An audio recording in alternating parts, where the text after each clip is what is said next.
نحمده ونصلي على رسوله الكريم أما بعد فقد قال الله تعالى في كلامه المجيد وفرقانه الحميد أعوذ بالله من الشيطان الرجيم بسم الله الرحمن الرحيم والصابرين والصابرات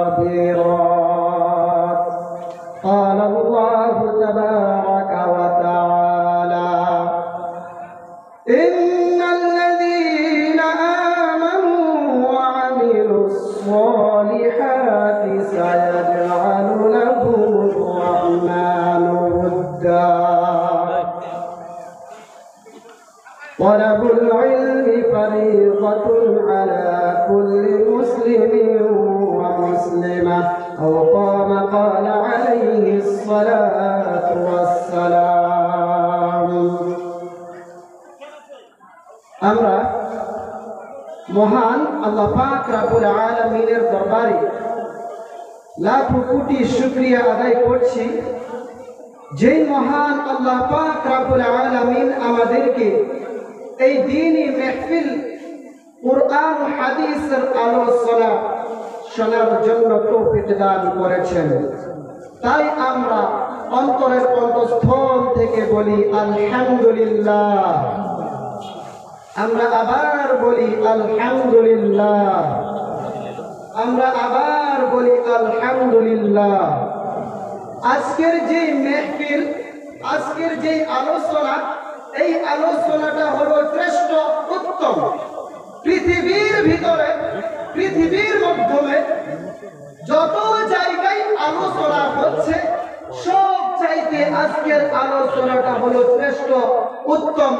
কেননা এখানে কেবলমাত্র আল্লাহ পাক রব্বুল আলামিনের কুরআন কারীমের কথার আলোচনা হবে, আর এখানে বিশ্ব নবীজির হাদিসের আলোচনা হবে।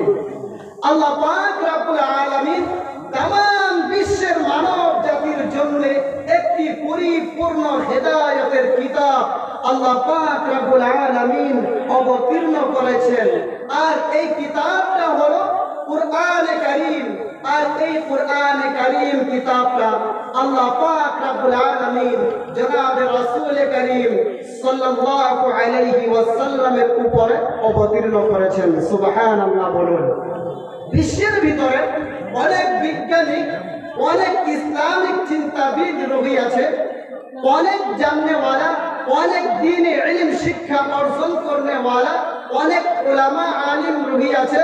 তারা কিতাব লিখেছে তাদের কমজোরি বয়ান করে, কিন্তু আল্লাহ পাক রব্বুল আলামিন যে কিতাবটা লিখেছে সেই কিতাবের প্রথমেই আল্লাহ পাক রব্বুল আলামিন বলেছেন যে আমি যে কিতাবটা অবতীর্ণ করেছি এই কিতাবের ভিতরে কোনো সন্দেহ নাই, কোনো ভুল নাই।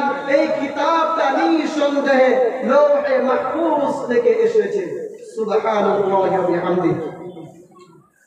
আল্লাহ পাক রব্বুল আলামিন সূরা ইউনূসের ভিতরে বলেছেন ইয়া আইয়ুহান নাসু ক্বাদ জাআতকুম মাউইযাতুম মির রাব্বিকুম ওয়া শিফাউল লিমা ফিস সুদূর। হে লোকেরা, তোমাদের নিকট তোমাদের রবের পক্ষ থেকে এমন এক কিতাব আসিয়াছে যাহা সম্পূর্ণ নসিহত স্বরূপ, ওয়াজ স্বরূপ। অর্থাৎ যেই সকল ব্যক্তিরা, যেই মানুষেরা এই কুরআন কারীমের কথা মেনে তাদের জীবন যাপন কাটাবে তাদের জন্য এই কুরআন কারীমে যথেষ্ট। এই জন্য আল্লাহ পাক রব্বুল আলামিন এই আয়াতের ভিতরে মাউইযা শব্দ ব্যবহার করেছেন। মাউইযা শব্দ ব্যবহার করার পর আল্লাহ পাক রব্বুল আলামিন মির রাব্বিকুম শব্দ ব্যবহার করেছেন, অর্থাৎ তোমাদের রবের পক্ষ থেকে আল্লাহ পাক রব্বুল আলামিন এই কোরআন কারীম অবতীর্ণ করেছেন। অর্থাৎ এই কোরআন কারীম যে তোমাদের কাছে এসেছে, তোমরা যে অনেক আসান হিসাবে এই কোরআন কারীম তোমরা পেয়েছো, তাতে তোমরা আনন্দিত হও, তাতে তোমরা খুশি হও। কেননা এই কোরআন কারীম তামাম বিশ্বের ভিতরে যত কিছু রহিয়াছে সব চাইতে এই কোরআন কারীম হলো দামি। সুবহানাল্লাহ। প্রিয় ভাইরা আমার, বন্ধুরা আমার, আজকে বর্তমান মুসলমান সমাজে খুঁজে দেখা যায় কোরআন কারীমের শিক্ষা অর্জন করার জন্য মুসলমানের জনের সংখ্যা একেবারেই কম। তারা না দুনিয়ার শিক্ষা অর্জন করছে, না কোরআন কারীমের শিক্ষা অর্জন করছে। সবচাইতে শ্রেষ্ঠ শিক্ষা হলো এই কোরআন কারীম। প্রিয় ভাইরা আমার, প্রিয় মা বোনেরা আমার, একটি হাদিস শরীফ আমি পাঠ করেছি, যেই হাদিস শরীফে বিশ্ব নবী জনাবে রাসূল করিম সাল্লাল্লাহু আলাইহি ওয়াসাল্লাম বলেছেন, তালাবুল ইলমি ফরিদাতুন আলা কুল্লি মুসলিমিন ওয়া মুসলিমা।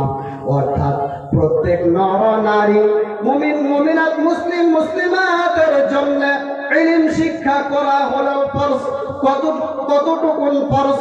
কতটুকুন ফরজ? যার দ্বারা পাক পবিত্রতাটাকে সে ভালো করে জানতে পারে এবং নামাজ পড়িতে পারে, রোজা রাখিতে পারে, হজ করিতে পারে, শরীয়তের যত হুকুম আহকাম গুলো আছে সব কিছু যাতে ভালো করে বুঝিয়া শুনিয়া আমল করতে পারে, কতটুকুই শিক্ষা করা ফরজ। প্রিয় মা বোনেরা আমার, পর্দার আড়ালে থেকে তোমরা শুনতেছো আমার কথা, তোমাদের কাছে আমি অনুরোধ করে বলি, এই মসজিদের ইমাম সাহেব তোমাদের ছেলে মেয়েকে এই দ্বীনি শিক্ষা অর্জন করার জন্য তাগিদ দেয়, তাদেরকে আদেশ করে, তাদেরকে এই শিক্ষা অর্জন করার জন্য অনেক কষ্ট করে, অনেক মেহনত করে। বিশ্ব নবীজি বলেছেন, খায়রুকুম মান তাআল্লামাল কুরআনা ওয়া আল্লামা। অর্থাৎ তোমাদের মাধ্যমে ওই ব্যক্তি সর্বোত্তম শ্রেষ্ঠ, যিনি নিজে কোরআন কারীম শিখে এবং অপর ভাইকে শিক্ষা দেয়। প্রিয় মা বোনেরা আমার, এই শিক্ষাটা হলো শ্রেষ্ঠ, এই শিক্ষাটা হলো তোমাদের জন্য উত্তম। কেননা এই কোরআন কারীমের শিক্ষা যদি তোমার ছেলে মেয়েরা অর্জন করে, কাল হাসরের ময়দানে এই ছেলে মেয়ে আল্লাহ পাক রব্বুল আলামিনের সাথে তারা কথা বলবে, আল্লাহ পাক রব্বুল আলামিনের কাছে তারা সুপারিশ করবে। তারা আল্লাহ পাক রব্বুল আলামিনের কাছে বলবে, ইয়া আল্লাহ, আমার মা বাবা আমাকে দ্বীনি শিক্ষা অর্জন করানোর জন্য আমাকে মাদ্রাসায় পাঠিয়েছে, আমাকে সুবহি মক্তবে পাঠিয়েছে, আমি তার জন্য অনেক শিক্ষা অর্জন করতে পেরেছি। আজ হাসরের ময়দানে আমি এই কোরআন কারীমের শিক্ষা নিয়ে, এই কোরআন কারীমের ইলম নিয়ে ওগো আল্লাহ তোমাকে বলি, মাবুদ গো, আমার মা বাবাকে জাহান্নামে দিও না। আল্লাহ পাক রব্বুল আলামিন সঙ্গে সঙ্গে আপনাদের সন্তানের কথা মেনে নেবেন। সুবহানাল্লাহ বলুন। মেনে নিয়ে আল্লাহ পাক রব্বুল আলামিন আপনাদেরকে তিনার জান্নাতুল ফেরদাউসের ভিতরে ঢোকানোর জন্য আদেশ করবেন। সঙ্গে সঙ্গে আপনারা আল্লাহ পাক রব্বুল আলামিনের হুকুমে জান্নাতুল ফেরদাউসের দিকে এগিয়ে যাবেন। সুবহানাল্লাহ বিহামদিহি। এই নিয়ামত, এই পুরস্কার, এই ফজিলত কেবলমাত্র তাদের জন্যই যারা এই কোরআন কারীমের শিক্ষা অর্জন করার জন্য তাদের জানি মালি যত শক্তি আছে সমস্ত শক্তির দ্বারা তারা মেহনত করবে। আর এই মেহনতের বদলেতে তাদের ছেলে মেয়েরা হবে হাফেজে কোরআন এবং এই হাদিস শরীফের তারা ব্যাখ্যাগুলো পড়বে, হাদিস শরীফের আরবি শব্দগুলো তারা ভালো করে বুঝবে। এই জন্যই বিশ্ব নবীজি বলেছেন যে তোমাদের মধ্যে হতে ওই ব্যক্তি সর্বোত্তম শ্রেষ্ঠ যিনি ইলম শিক্ষা অর্জন করিয়াছে এবং অপর ভাইকে শিক্ষা দিয়াছে। তবে প্রিয় মা বোনদেরকে আমি বলি, আপনাদের কাছে অদূরে অনুরোধ করে বলছি, আপনারা আপনাদের ছেলে মেয়েকে সুবাহি মক্তবে পাঠাবেন, তাদেরকে দ্বীনি শিক্ষা অর্জন করার জন্য তাদেরকে আদেশ দেন। কেননা যেই মূলা বাড়ে সেইটো দু পাততেই সিন পাওয়া যায়। যেই মূলাটা মানে ভালো হবে, গাছটা ভালো হবে, সেইটা দুই পাতাতেই মানে চেনা যায় যে মূলাটা ভালো হবে না খারাপ হবে। যেই গাছের ফল ভালো হবে, গাছটা দেখলেই বোঝা যায় যে এই গাছের ফল ভালো হবে। এই জন্যই আমি অনুরোধ করে বলছি, যখন আপনাদের ছেলে মেয়েকে সুবাহি মক্তবে পাঠাবেন, তারা এই সুবাহি মক্তবে পড়া অবস্থায় সুবাহি মক্তবের উস্তাদে ফয়সালা করে দিবে যে এই ছেলেকে যদি স্কুলে পড়াও সেখানে সে ফার্স্ট ডিভিশনে পাস করবে, সুবহানাল্লাহ বলুন। আর যদি মাদ্রাসায় পড়াও তাহলে সে হাফিজে কোরআন হবে, সে আলিম হবে, সে কারি হবে, সে মুফাসসিরে কোরআন হবে, সে আদিব হবে। আজ এই দ্বীনি শিক্ষা থেকে বিশ্বের অনেক জায়গায় এই দ্বীনি শিক্ষা থেকে মানুষ দূরে চলে যাচ্ছে, যার কারণে তাদের দুনিয়াও হচ্ছে না, আখিরাতও হচ্ছে না। এর কারণ কেবলমাত্র একটাই, যে তাদের সম্মুখে মানুষ, পৃথিবীতে কোনো মানুষ বেঁচে থাকবে না, সকল মানুষকে মৃত্যুবরণ করতেই হবে। মৃত্যুবরণ করার পর মানুষের কেবলমাত্র একটি শিক্ষাই কাজে আসবে, এই শিক্ষাটি হলো দ্বীনি শিক্ষা।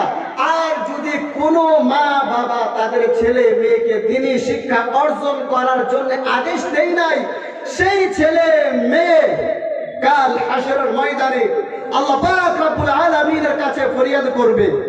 তারা বলবে, ইয়া আল্লাহ, আমাদের মা বাবা আমাদেরকে এই দ্বীনি শিক্ষা অর্জন করার জন্য আমাদেরকে মাদ্রাসায় পাঠাই নাই, আমাদেরকে আদেশ দেয় নাই, আমাদেরকে কোনটা হালাল কোনটা হারাম আমাদেরকে বুঝাই নাই।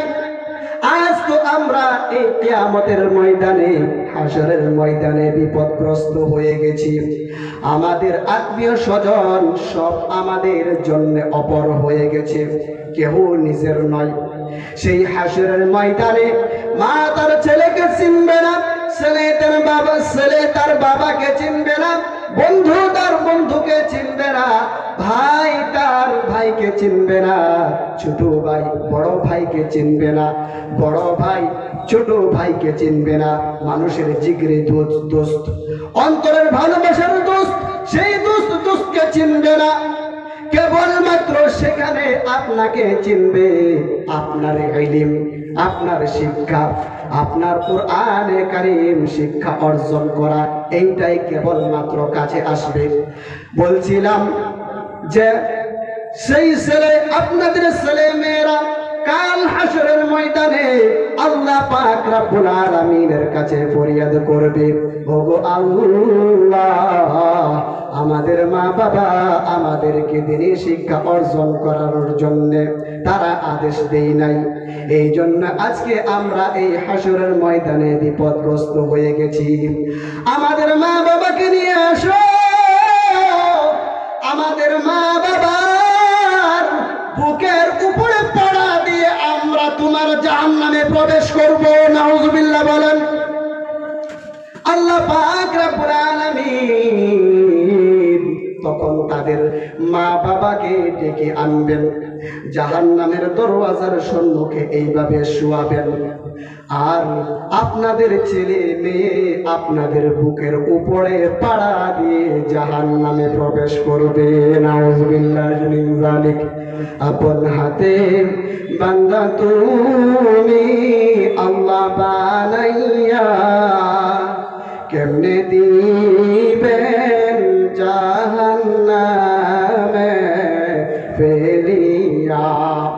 বিশ্ব নবীজির কন্যা হযরতে ফাতেমা রাদিয়াল্লাহু তাআলা আনহা বিশ্ব নবীজিকে প্রশ্ন করলেন, ওগো আব্বাজান, আপনি বলুন তো, কাল হাসরের ময়দান থেকে যখন মহিলারা জাহান্নামী হবে তখন তাদের কি অবস্থা হবে, তাদের কি দুর্দশা হবে?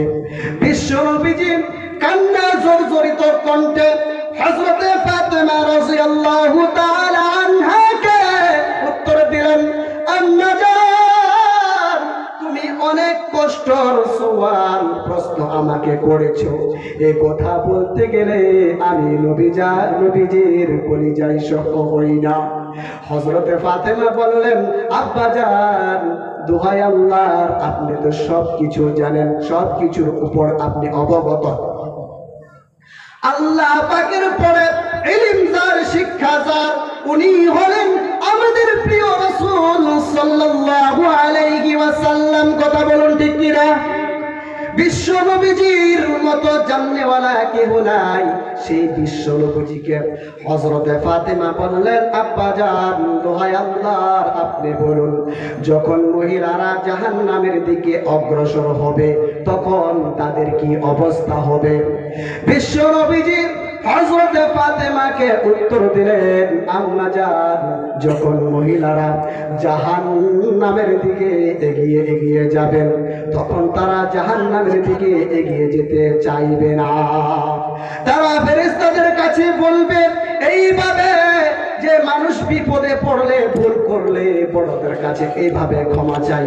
এইভাবে ক্ষমা চেয়ে সেই মহিলারা বলবে, যারা বিপদগ্রস্ত হয়ে যাবে, যারা জাহান্নামের হুকুম, যাদেরকে আল্লাহ পাক রব্বুল আলামিন জাহান্নামের হুকুম করবেন, তারা বিপদগ্রস্ত হয়ে ফেরেশতাদেরকে বলবে, ও আল্লাহ পাকের মাখলুক ফেরেশতা, তোমাদের কাছে আমরা অনুনয় বিনয় করিয়া বলিতেছি, আমাদেরকে জাহান্নামে নিয়ে যাইও না, আমরা জাহান্নামের আগুন সহ্য করতে পারবো না। আল্লাহ পাক রব্বুল আলামিন তার গ্রন্থ কালামুল্লাহ শরীফে বলেছেন, সূরা নিসা পারা নম্বর 5, যেখানে আল্লাহ পাক রব্বুল আলামিন মানুষকে বলে দিয়েছেন আল্লাহ পাকের অনেক দয়া। আল্লাহ পাক একটি আয়াতে বলেছেন, সূরা আল আনকাবুত পারা নম্বর 20, সূরা আল আনকাবুতের ভিতরে বলেছেন, ওয়া মান জাহাদা ফা ইন্নামা ইউজাহিদু লিনাফসিহি, অর্থাৎ এবং যে ব্যক্তি মেহনত করে, কেবলমাত্র মেহনত করে, লিনাফসিহি, নিজের জন্য, নিজের নফসের জন্য। কথাটা বুঝছেন? আপনারা নামাজ পড়বেন, আপনাদের ভালো হবে। আপনারা আপনাদের ছেলে মেয়েকে মাদ্রাসায় পাঠাবেন, আপনাদের ভালো হবে। আপনারা আপনার পরিবারকে অসৎ কাজের আদেশ দিবেন, অসৎ কাজ হইতে নিষেধ করিবেন, আপনাদের ভালো হবে।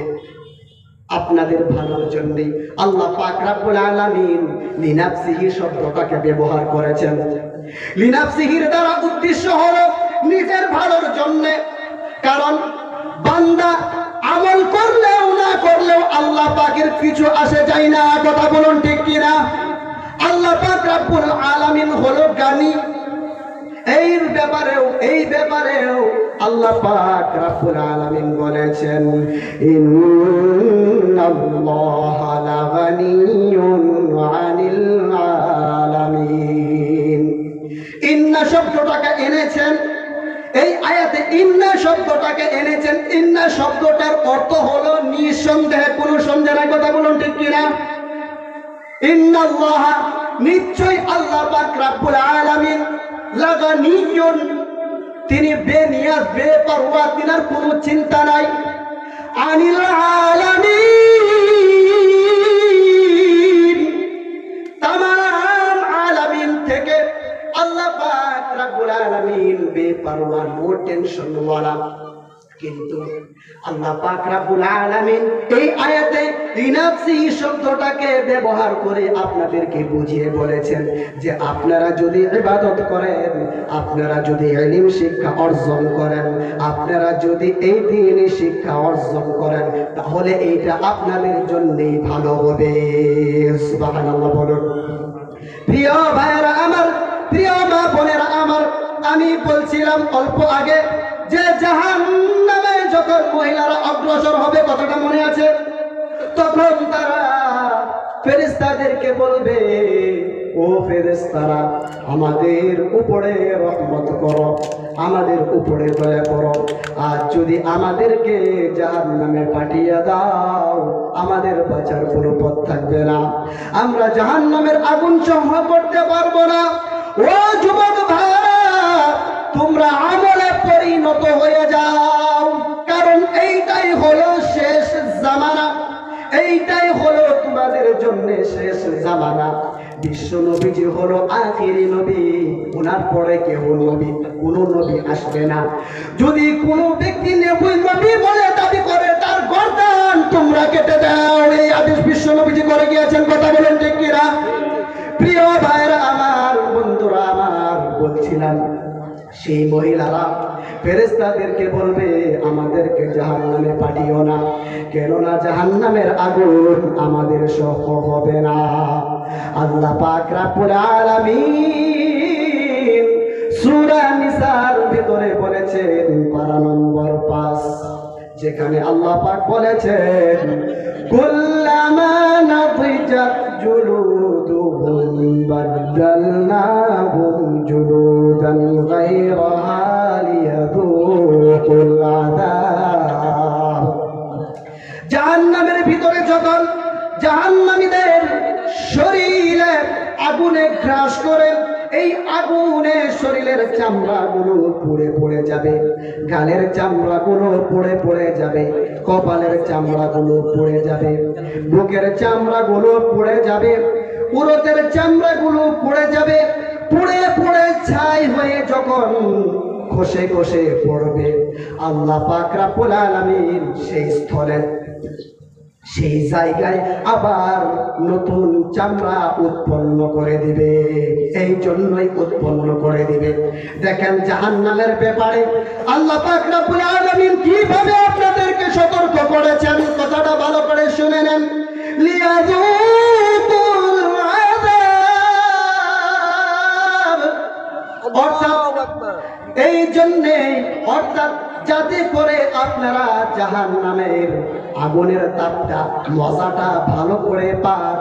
এই জন্যেই জাহান্নামীদের শরীরের চামড়া যখন পড়ে পড়ে খসে খসে পড়বে, আবার সেই স্থলে নতুন চামড়া উৎপন্ন হয়ে যাবে। আল্লাহু আকবার বলেন। প্রিয় ভাইরা আমার, প্রিয় মা বোনেরা আমার, বলতেছিলাম মহিলারা ফেরেশতাদের কাছে বলবে, আমাদেরকে জাহান্নামে দিও না, আমরা জাহান্নামের আগুন সহ্য করতে পারবো না। তখন ফেরেশতারা তাদেরকে লাঠি দিয়ে আঘাত করার জন্য প্রস্তুত হবে। তারা এই লাঠির ভয়ে, মারে মাইরের ভয়ে তারা জাহান্নামের দিকে এগিয়ে এগিয়ে যাবে। যখন তারা জাহান্নামের দিকে এগিয়ে এগিয়ে যাবে, এগিয়ে যেতে যেতে যেতে যেতে জাহান্নামের গেটের সম্মুখে দাঁড়িয়ে দাঁড়িয়ে তারা বলবে ফেরেশতাদেরকে, শোনো ফেরেশতারা, শোনো ফেরেশতারা, আমরা যে দুনিয়ার জমিনে ইলম শিক্ষা অর্জন করি নাই, আমরা যে কুরআন কারীমের কথা মানি নাই, এই জন্য তো আমরা বিপদে পড়ে গেছি। আমাদের ভুলের জন্য আমাদেরকে অল্প কাঁদিয়ে দাও। তখন ফেরেশতারা বলবে, ঠিক আছে, কান্না করো। তখন তারা চিৎকার করে করে কান্না করবে, তাদের চক্ষু দিয়ে পানি বাহির হইতে থাকবে, পানি বাহির হইতে হইতে সেই চোখের নালী দিয়ে রক্ত বাহির হইতে থাকবে। আল্লাহু আকবার বলুন।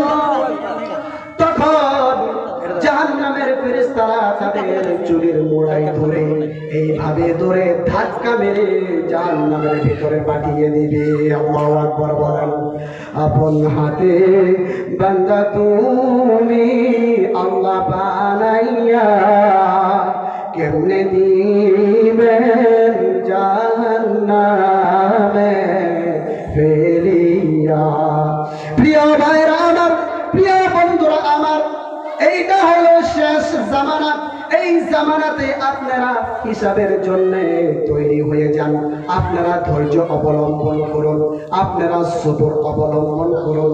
বিশ্ব নবীজি সেই জাহান্নামের ব্যাপারে কেবলমাত্র চিন্তা করতেন যে কাল হাসরের ময়দানে আমার সম্মুখ দিয়ে হাজার হাজার লক্ষ লক্ষ আমার উম্মত জাহান্নামী হবে।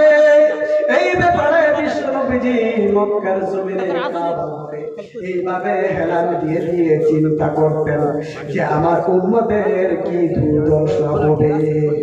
প্রিয় ভাইরা আমার, বিশ্ব নবীজি এই ব্যাপারে যখন চিন্তা করতেন, এই চিন্তা দেখে আল্লাহ পাক রব্বুল আলামিন তিনি সহ্য করতে পারে না, তিনি হযরত জিবরাইল আলাইহিস সালামকে ডাক দিলেন, ও জিবরাইল, যেই নবীর উপরে আমি কোরআনে কারীম অবতীর্ণ করেছি, যেই নবীজিকে আমি তামাম বিশ্বের নবীগণের আম্বিয়াগণের বাদশা বানিয়ে দিয়েছি, যেই নবীজিকে আমি আল্লাহ জান্নাতের মেহমান বানিয়ে নিয়েছি, সেই নবীজি কিসের এত চিন্তা করছে? বিশ্ব নবীজি এইটাই চিন্তা করতেছে যে আমার উম্মতেরা, আমার সাহাবা সাহাবীরা, মহিলা ও পুরুষেরা তারা এই ইলম শিক্ষা অর্জন করছে না, তাদের কি অবস্থা হবে কিয়ামতের ময়দানে? তারা কিভাবে কিয়ামতের ময়দানে উদিত হবে? এই ব্যাপারে যখন বিশ্ব নবীজি চিন্তায় চিন্তিত হয়ে পড়লেন, বিশ্ব নবীজি সময় মতো খাবার খাইতেন না। বিশ্ব নবীজি তার উম্মতেরা যে জাহান্নামী হবে এই ব্যাপারে চিন্তা করে করে মদিনা থেকে 3 মাইল দূরে একটি পাহাড়ের উপরে উঠলেন। কথাটা বুঝতেছেন? একটি পাহাড়ের উপরে উঠে ওই পাহাড়ে দেখলো যে কোথায় গুফা পাওয়া যায় কিনা, কোথায় পাহাড়ের গর্ত পাওয়া যায় কিনা। একটি গর্ত বিশ্ব নবীজি নিজের চোখের দ্বারা দেখলেন, দেখিয়া সেই গর্তের ভিতরে বিশ্ব নবীজি ঢুকিলেন। ঢুকিয়া বিশ্ব নবীজি সিজদায় মাথা নত করে দিলেন, সিজদায় মাথা নত করে, সিজদায় মাথা নত করে ইয়া উম্মতি ইয়া উম্মতি ইয়া উম্মতি বলে কাঁদতেছে। বিশ্ব নবীজি এখানে পাহাড়ের গুফায় সিজদায় মাথা নত করে কাঁদে। এই কান্না দেখে আকাশ কাঁদে, বাতাস কাঁদে, জমিন কাঁদে, ফেরেশতারা কাঁদে, পশু পাখিরা কাঁদে, গাছ বৃক্ষ তরুলতা তারা কাঁদে। কেননা এই বিশ্ব নবীজির জন্য আল্লাহ পাক রব্বুল আলামিন এত নিয়ামত রেখেছে, সেই বিশ্ব নবীজি সিজদায় মাথা নত করে কাঁদে। হযরত আবু বকরকে বলে নাই, হযরত ওমরকে বলে নাই, তিনার কন্যা মা ফাতেমাকে বলে নাই, হাসান হুসাইন রাদিয়াল্লাহু তাআলা আনহুমাকে বলে নাই।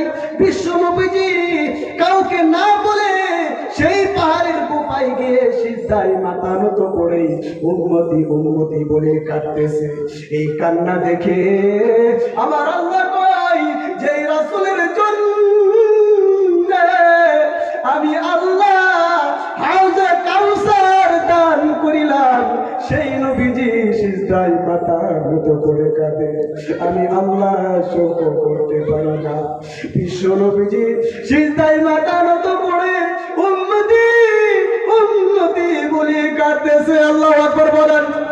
প্রিয় ভাইরা আমার, বন্ধুরা আমার, এইদিকে মদিনায় কান্নার নুন পড়ে গেল। শিশু সন্তান তার মায়ের দুগ্ধ পান করছে না, শিশু সন্তান তার মায়ের দুগ্ধ পান করছে না। তার মা শিশু সন্তানকে বুকে নিয়ে বলতেছে দুগ্ধ পান করো। এদিকে শিশু সন্তানের মনে বিশ্ব নবীজির মহব্বত, আর যেই পাহাড়ের গুফায় বিশ্ব নবীজি সিজদায় মাথা নত করে উম্মতি উম্মতি বলে কাঁদতেছে, ওই পাহাড়ের নিচে অনেক রাখালেরা তারা গরু নিয়ে এসেছে, দুম্বা নিয়ে এসেছে, বকরি নিয়ে এসেছে। তারা এই দুম্বা নিয়ে এসে, বকরি নিয়ে এসে পাহাড়ের নিচে দাঁড়িয়ে দাঁড়িয়ে দুম্বা বকরি গরুকে মারতেছে, এমন ভাবে মারধর করিতেছে। বকরি গরু তারা মনে মনে কই যেই নবীর জন্য আমরা হয়েছি, সেই নবীজি না উঠাইয়া পাহাড়ের গুহায় সিজদায় মাথা নত করে উম্মতি উম্মতি বলে কাঁদতেছে। ওই নবীজি যতক্ষণ পর্যন্ত সিজদা থেকে মাথা উঠাবে না, আমরা গরু গরু বকরি দুম্বা এখানে আমরা মার খাইতে খাইতে জীবন দিয়ে দিব। আল্লাহু আকবার বলেন। প্রিয় ভাইরা আমার, বন্ধুরা আমার, রাখালেরা অসহায় হইয়া দাঁড়িয়ে রয়েছে। এমন সময় মদিনায় কান্নার নূর পড়ে গেল। সাহাবা সাহাবীরা গোড়াগড়ি করে তারা ইয়া রাসূলুল্লাহ, ইয়া রাসূলুল্লাহ বলে চিৎকার করিয়া কাঁদিতেছে। হযরত আবু বকর কাঁদে, হযরত ওমর কাঁদে, হযরত ওসমান গনি কাঁদে। সমস্ত মদিনাবাসী লোকেরা ইয়া রাসূলুল্লাহ, ইয়া রাসূলুল্লাহ বলে কাঁদতেছে। কিন্তু আমার আপনার নবীজি তিনি সিজদায় মাথা নত করে ইয়া উম্মতি বলে কাঁদতেছে। প্রিয় ভাইরা আমার, বন্ধুরা আমার, বিশ্ব নবীজির কান্না দেখে সংক্ষিপ্ত আকারে বলে দিচ্ছি, পতিয়াটা বহুত বড়, শুনলে আপনাদের অবশ্যই কান্না আসতো। বিশ্ব নবীজির কান্না দেখে হযরত ফাতেমা রাদিয়াল্লাহু তাআলা আনহা তার দুইজন সন্তানকে নিয়ে আসিয়া সিজদায় মাথা নত করিয়া বললেন, মাবুদ, আমি আমার বাবার উম্মতের জন্য আমার দুইজন সন্তানকে কুরবান করে দিলাম। আল্লাহু আকবার বলেন। সঙ্গে সঙ্গে আল্লাহ পাক রব্বুল আলামিন হযরত ফাতেমার দোয়াকে কবুল করলেন। কবুল করে জিবরাইলকে ডাক দিয়ে বললেন, জিবরাইল যাও রে যাও, আমার হাবিবের উম্মতের জন্য তার মেয়ে তার দুই সন্তানকে কুরবান করে দিয়েছে। জিবরাইল তুমি বিশ্ব নবীজির কাছে গিয়ে খুশখবরি জানাও যে বিশ্ব নবীজির অনুমতি ছাড়া তার কোনো উম্মতকে আমি আল্লাহ পাক রব্বুল আলামিন জাহান্নামে দিব না। আল্লাহু আকবার বলেন। যখন জিবরাইল আলাইহিস সালাম বিশ্ব নবীজিকে এই খুশখবরি জানাইলেন, বিশ্ব নবীজি সিজদা হতে মাথা উঠাইয়া হযরত হাসান হুসাইনকে বুকে জড়াইয়া বললেন, তোমাদেরকে যে কষ্ট দেয় সে যেন আমি নবীজিকে কষ্ট দেই। ও প্রিয় মা বোনেরা আমার, ও ভাইরা আমার, বিশ্ব নবীজিকে ভালোবেসে দুনিয়ার থেকে যদি তোমরা বিদায় হইতে পারো, আল্লাহ পাক রব্বুল আলামিন তোমাদের কবরখানাকে জান্নাতুল ফিরদাউসের বাগান বানাইয়া দিবেন। জোরে জোরে বলেন সুবহানাল্লাহ। নারায়ে তাকবীর। দ্বীন ইসলাম। আসসালামু আলাইকুম ওয়া রাহমাতুল্লাহি ওয়া বারাকাতুহু। আমার সময় শেষ, তবে আজানের সময় হয়ে গেছে, সকলে প্রস্তুত হয়ে যান। আর যতটুকু কথা আমি বলেছি সমস্ত কথার উপরে যাতে আল্লাহ পাক আমাদেরকে আমল করার তৌফিক দান করুন, বলুন আমিন। ওয়া আখিরু দাওয়ানা আলহামদুলিল্লাহি রাব্বিল আলামিন। আসসালামু আলাইকুম ওয়া রাহমাতুল্লাহি ওয়া বারাকাতুহু।